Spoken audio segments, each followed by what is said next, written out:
Are you a risk taker? Are you an impulse shopper? Do you find yourself affected by get-rich-quick schemes? Are you quick to get into debt? This discussion will help you because ultimately it is great if you become the boss of your money. I am Wahome Ngare, personal financial literacy coach, the founder of the Personal Finance Academy. Let us consider our differences as individuals. Psychologists have studied this area for many years, and they have helped us by breaking down all of us into two broad categories: extroverts and introverts. Extroverts, all those people who are comfortable in new environments with new people. Introverts, those people who are comfortable when they're in their own space with familiar people. But beyond that, they have broken us in terms of temperaments. You will hear of sanguines, you hear of cholerics, phlegmatics, melancholics. Let's see what is the distinction for each of these. The sanguine is that person who is talkative, very light-hearted, sociable, flamboyant, and we can actually say very enthusiastic. The choleric is the person who is focused, decisive, very direct, tends to challenge other people, very action-oriented. The phlegmatic is the person who is naturally very empathetic, very concerned, informal, fairly patient, and very easygoing. Somebody who avoids conflict at any cost. A melancholic is reflective, very observing, very detailed, analytical, fairly cautious, very formal in the things that they do, and very exacting in the spaces where they are. So looking at all that, I do not know where you place yourself. You're not 100% of any of those. You're just a combination. Just that one might be more prominent than the others. Understanding yourself helps a lot in understanding your financial behavior.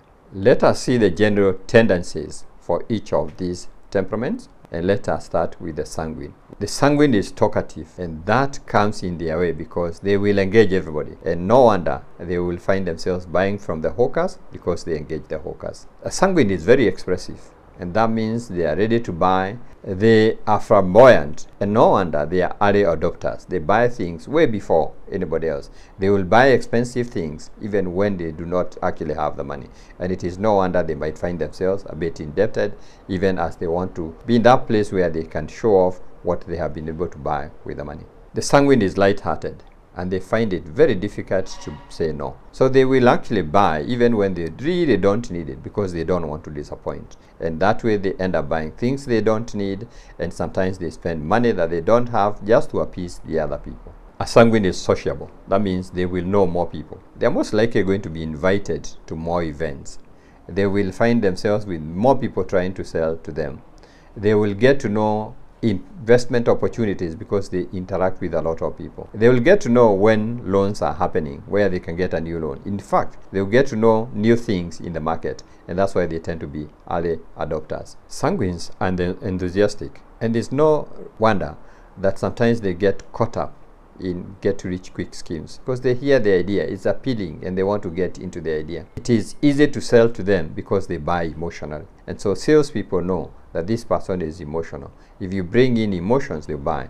It is no wonder in the sales place they will see the offers. Buy one, get one free. They will be attracted to that offer. When we advertise in the supermarket, we're going to use brilliant colors, red, yellow, because that will attract them very easy. And when we craft ads and we have nice ads, most of the sanguines believe that whatever was advertised is what they will get. Whether they need it or not, they will actually find themselves buying it. The choleric is an extrovert.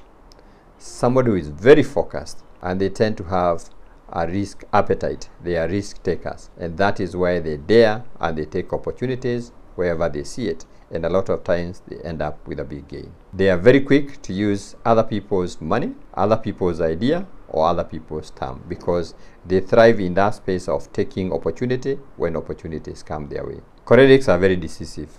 So they don't bargain. They will go to the store or the shop where the price is marked. And sometimes, if they don't do comparative shopping, they will end up buying expensive things. They tend to be very impatient. They will not get the time to go and queue in the supermarket waiting to buy. And it is no wonder they want to do their shopping at midnight when there are few shoppers in the space. That impatience sometimes gets them into trouble in investments. Cholerics are very direct. What they want, they want. Sometimes when you're living with other people, you need to involve them. So that being direct is a good thing. But unfortunately, if you're not involving the people around your space, you will find there'll be a lot of money wastage because you're going to do things that the others don't need or don't approve. Cholerics like challenging. They are deal makers. They want to negotiate and win on their side. They get aggressive. So if you're negotiating with them, watch out, because they want to pull the bigger chunk onto their end. Cholerics are assertive, and that means in everything that they get involved, they want to take the lead. And that's why sometimes they are daring, they may make a mistake and get the things wrong. They are opinionated and they want other people to follow through their opinion. Cholerics are action-oriented, and that's a big advantage for them because they can multitask. They tend to see the bigger picture of whatever is being presented, and they do not like dealing with small things. They hate having idle money. They hate having dead assets. Phlegmatics are generally introverted, very empathetic people. The danger for you as a phlegmatic, you are so empathetic that you're actually going to spend your money on other people without asking many questions, and that's something that you might want to look out for. Phlegmatics are very concerned, and especially at the family level, they want to make sure everything goes for the family. So they will invest in their children, they will invest in their spouses, but sometimes they forget themselves. If you are phlegmatic, please, as you're buying for other people, don't forget yourself. Remember, you also have a life to live. Phlegmatics are informal. That's why they're able to look for bargains. They're able to look for discounts. And that makes it easier for them because they negotiate, and they tend to negotiate from a human angle. The phlegmatics are very patient, and that allows them to get into long-term investments with ease. They will join the chama and stay as a member for many years. They will join the SACCO and stay as a member for many years. They will join the cooperative society, the pension scheme, and they will invest there consistently for a long period of time. That patience works for them when it comes to investments. Phlegmatics are easygoing, and they do not want to have conflict. So generally, they will tend to follow the leader. And that is why they want to invest where the other people are investing. They want to shop where the other people are shopping, and they tend to be loyal. They stay on their path all the time. They are not going to become victims of get-rich-quick schemes, but sometimes they do because they don't want to offend the person selling to them. And because they trust others, they don't ask the harder questions, and that sometimes gets them in the wrong side of investments. Melancholics are introverts. People who are detailed, people who would want to do it themselves. So they like do-it-yourself things because they can study the detail and see how it works. If they don't understand the details, they will not be able to engage. Melancholics are big observers, and that gift, they use it very well. When they are buying something, they will check out all the details. They will be able to look through everything and make sure the process is followed to the end. Not a bad thing, especially when you come to shopping and you come to investments. Melancholics are people who are very analytical. So they will want to consider all the options available, all the details available on every option before they make a decision. Sometimes, if it's not taken care of, they end up with analysis paralysis.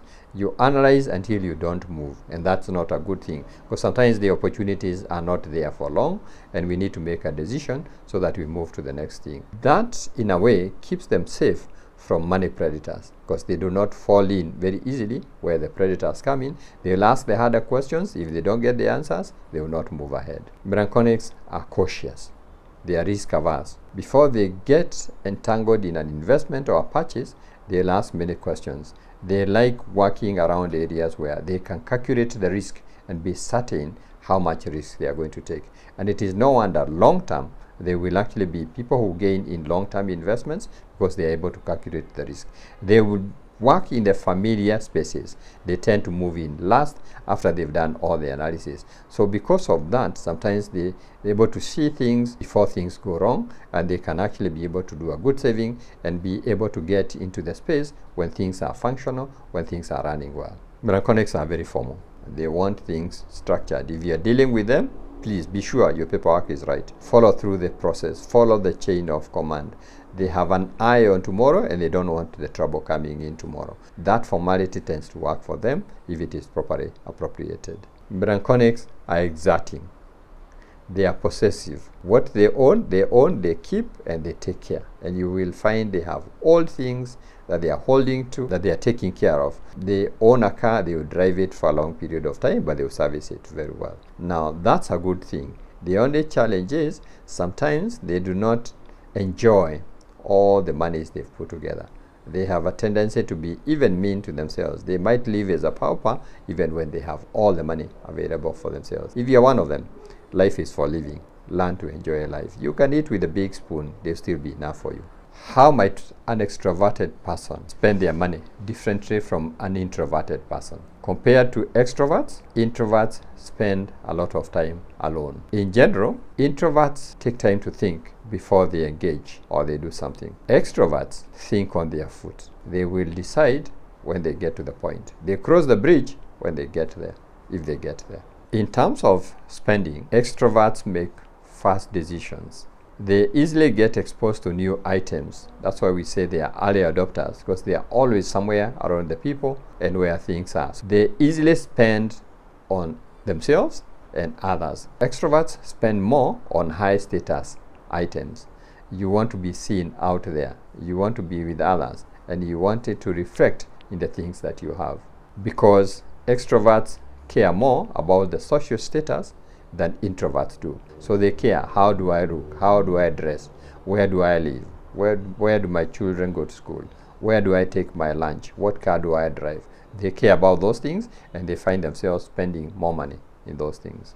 Saving is not natural for extroverts. It is something they have to work around. As you live that life of being out there with others, saving is not very natural. So they will need structured savings programs.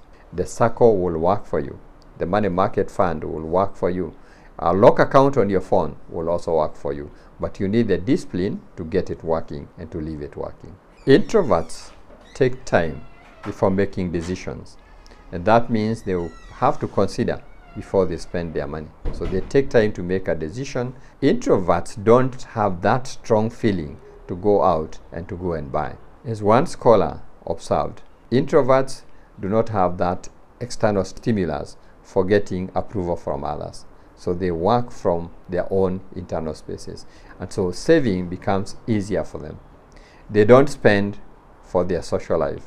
They are not extravagant. They can work within their spaces. Saving is much natural for them than spending is. What strategies would be recommended for risk-averse individuals so that they grow their wealth effectively? The first strategy is know yourself. Be clear with yourself. Do a psychometric analysis and clearly understand whether you are actually risk averse or you are a risk taker. Choose your investments accordingly. It will be helpful for you to avoid high risk investments if you are risk averse. Forex trading is a high risk environment. The money market fund is not a risky environment. So you might be able to consider which of these two will give you the comfort even as you do your investments. Take time to understand your investments. If need be, involve an expert to help you understand, so that then you can be able to tell the risk component in that investment before you make a choice. If you are risk averse, venture in structured investments. The cooperative society, the money market fund, real estate, the structures are there, and that is going to be easier for you because it is predictable long before time. Be a steady investor. Borrow from the world of investment something that is called cost averaging. That means you are consistent. When you join the circle, you continue. When you join the chama, you do it all the time. When you join the money market fund, you do it every month. That's going to give you a big gain. If you actually do cost averaging, that means you're consistent in the vehicle that you have chosen. That will give you success, and that will make it easier for you to create the wealth. How can a highly impulsive individual improve their financial discipline? We say know yourself and don't deny the obvious. If you're an impulsive person, showing off is not very difficult. So you know why you buy things, because you want others to see. Why you talk about the things you buy, because you want others to see. If you're impulsive, showing off is not always a big problem. When you're impulsive, You will suffer from social pressure. You know, the opinion of others. Other people's opinion is significant for you because you want the approval of others. And if it is not the opinion of others that counts for you, the fear of missing out becomes important for you. You do not want to be left out. And that impacts your financial discipline. If you are an impulsive person, use auto-pay methods for your money movement. Methods that will get the money moving instead of you moving it. Because if you carried the money and you're heading to the bank and you met your friend, it will be natural for you to actually go and buy them lunch or a cup of tea. So what do? If you can get your employer to deduct the money from your pay and send it where you want it, use that check-off arrangement. If you do not have a check-off arrangement, you can actually tell your bank, have a standing order, standing instruction. At the end of this period, send so much money to this person, and that will make it possible for you. You can also use a direct debit arrangement. You give people authority to go to the bank and ask for some given amount of money. Those auto-pay methods make sure that even if you're an impulsive person, your plans are going to work because you're going to follow them through. As an impulsive person, learn to use financial tools. Budgeting is a financial tool. Because in budgeting, you're able to tell how much revenue am I budgeting for and where do I want to allocate that money. Having financial plans is a financial tool. Setting goals and being clear what you want to do. As an impulsive person, the challenge you have, you keep jumping the queue if you don't have the goals. Or you keep just addressing the things that impulsively you think about. When you have goals, you get more structured. You know the things you need to do in the short term, in the medium term, and in the long term, and they don't get forgotten, so you're able to follow through. The other financial tool that will work for you if you're an impulsive person is a shopping list. A shopping list allows you to think before you go to the shop. So you're very clear what you're going to buy, so that you don't just buy things because you've seen them. You will have planned about them before you get there. And when you get there, you can always be able to tell, this one I had thought about, this one I hadn't thought about. When you don't do that, there's a risk of buying stuff you already have, or there's a risk of skipping things you need. And when after you finish the shopping, in a day or two, you're back to the shop buying new things. A shopping list will be very helpful. All these tools will make it easier for you to direct your money where you want and where it's important in your life, and that internal impulsiveness that you have will not interfere with what you're doing with the money. As an impulsive person, avoid being too liquid. Avoid carrying too much cash on yourself. You know the impulse will come and you're going to spend before you've thought about it. Avoid having too much money on your M-Pesa. Maybe sometimes avoid carrying your Visa card because that makes it easier for you to spend. Think about the company you keep and the behavior that you have. That might be one of the ways that your impulsiveness gets you to spend money where you don't intend to do that. Consider dealing with waste-inducing habits. And there are a couple of them. Showing off can be a waste-inducing habit. You buy things you don't need because you want to impress people who sometimes don't even notice that you're impressing them. We're looking at you in a social function with friends, being the first one to grab the bill and to pay it to show your friends that you're well off. Hanging out in malls and shopping centers when you intentionally don't have anything you're looking out for is one of the things that gets you impulsive, gets you to spend the money that you actually do not need to spend. So you can stop hanging out in the malls, hanging out in the shopping centers when you do not have something deliberate to do in that space. As an impulsive person, one way of fixing your financial discipline, set your goals. Think ahead. Say to yourself, what are the things I want to achieve in the next 1 year? Those are your short-term goals. Think about 2 years, 3 years, 4 years. Those are your medium-term goals. Think about the things you want to focus 5 years from now or beyond. Those are the long-term goals. And make sure that you frequently review where you are. Maybe on a quarterly basis, a half-year basis, or an annual basis. That will give you the focus so that your impulsiveness does not stand in your way.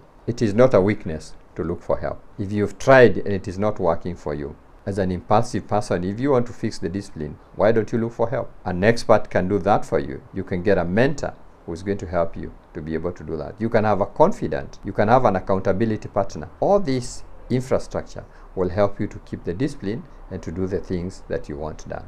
Your significant other will fit into that equation because they are with you all the time and they're going to hold you accountable. If you are open to them and you tell them what you want to achieve, they'll help you out to actually not stand in the way of your being impulsive, but focusing on the things that you want to achieve. Let's consider, based on your personality, which are the techniques that you can actually use for your budgeting. When we're looking at budgeting, we're talking about optimizing the resources at hand, knowing that this is the money I have, this is the finances I have, these are the issues that I need to attend to, and looking for the best way to attend to them based on your personality. And let's start with the sanguines, the happy people. One of the tools that they'll need to do for their budgets to work is to all the time have a shopping list. Why?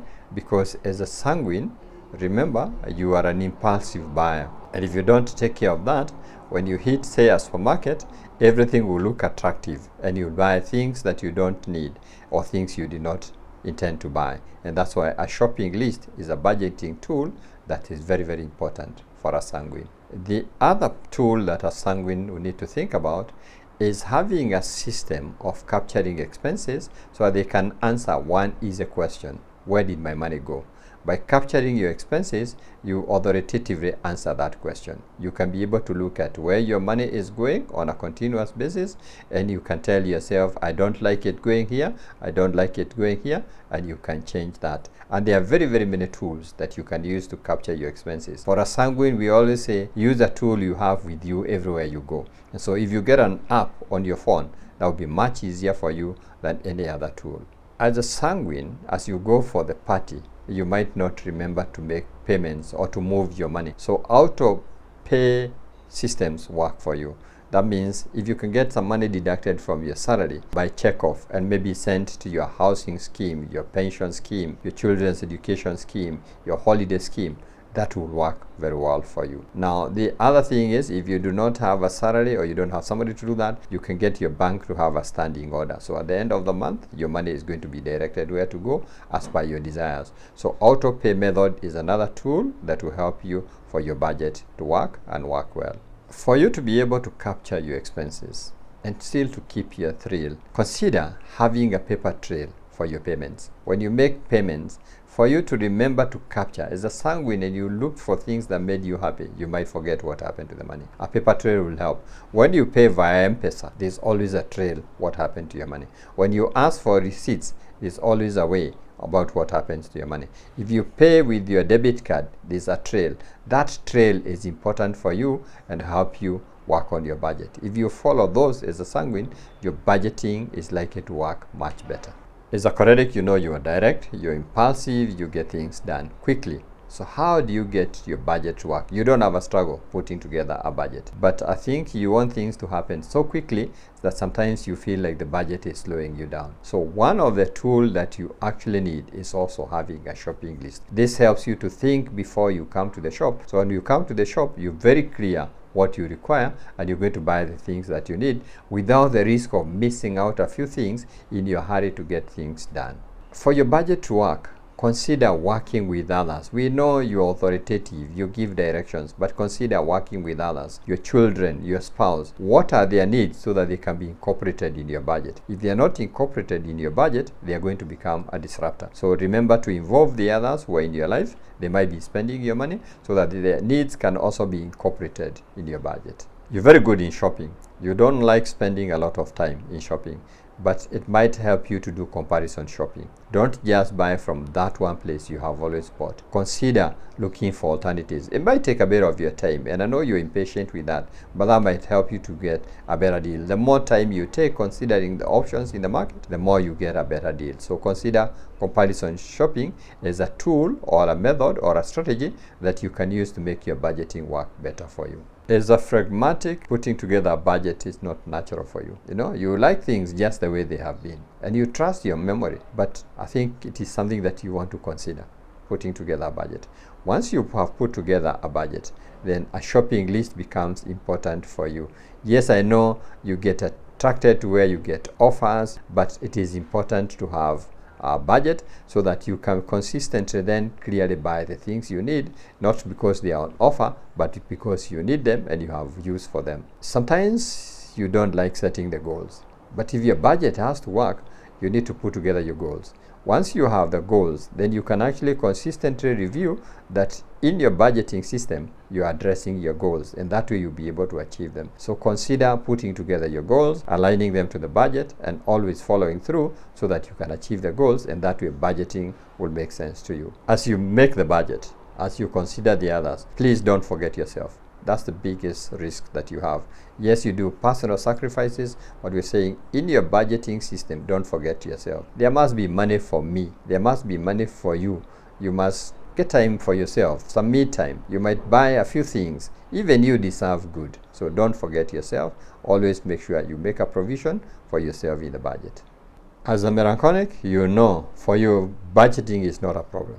You're actually methodical, and you fix in a budget, and in fact you're very rigid. When you go to the shop, you even have a shopping list. Maybe just consider having an extra allowance, some miscellaneous amounts, so that you can be able to fit in the things that were not strictly in your budget. So as you're making your budget work, some miscellaneous amount will be useful for you to make the budget to work. Comparison shopping will be important. Why comparison shopping? You are a victim of your loyalty. What you have done in the past is what you want to do now. New environments make you uncomfortable. But if you want to get the best deals, why don't you consider trying out new places? Comparison shopping may make your budgeting much easier because you are likely to get more fairer deals as you're looking at the options available in the marketplace. Don't forget to try out new things. Being rigid is good, but trying out new things will be much more helpful for you because technology has changed.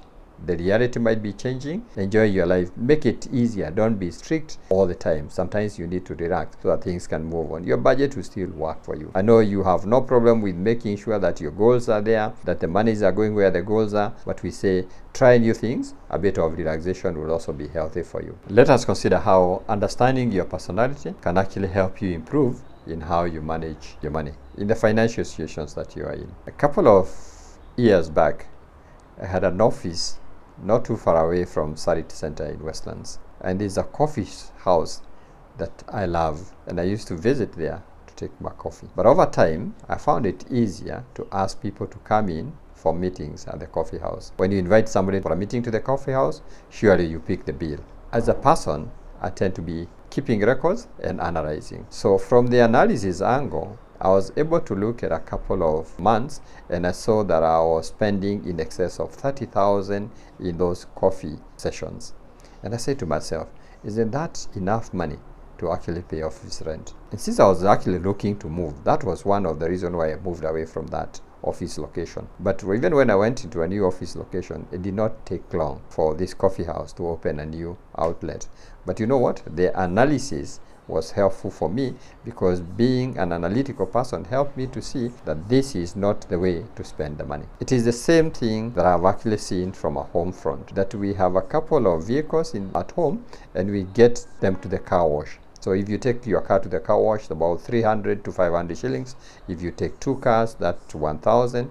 And if you take them a couple of weeks, you can actually see how much it amounts to the end of the month. By just doing analysis, it was critical that we were spending quite a bit of money. And so I said, why don't we give a pay rise to the gardener? And once the gardener has a pay rise, they can be able to car wash in the morning. So if you are an analytical person, that can become a strength that you can actually use to improve your financial situation. So consider for you, what is your strength and how can you use that to improve your financial situation?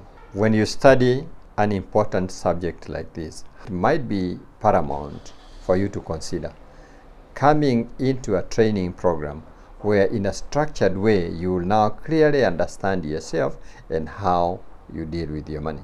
Just make contact. It's called a come and see, and you get an opportunity to join the next session. One easy way of digging deeper is actually giving yourself a copy of this book, The Wallet Words.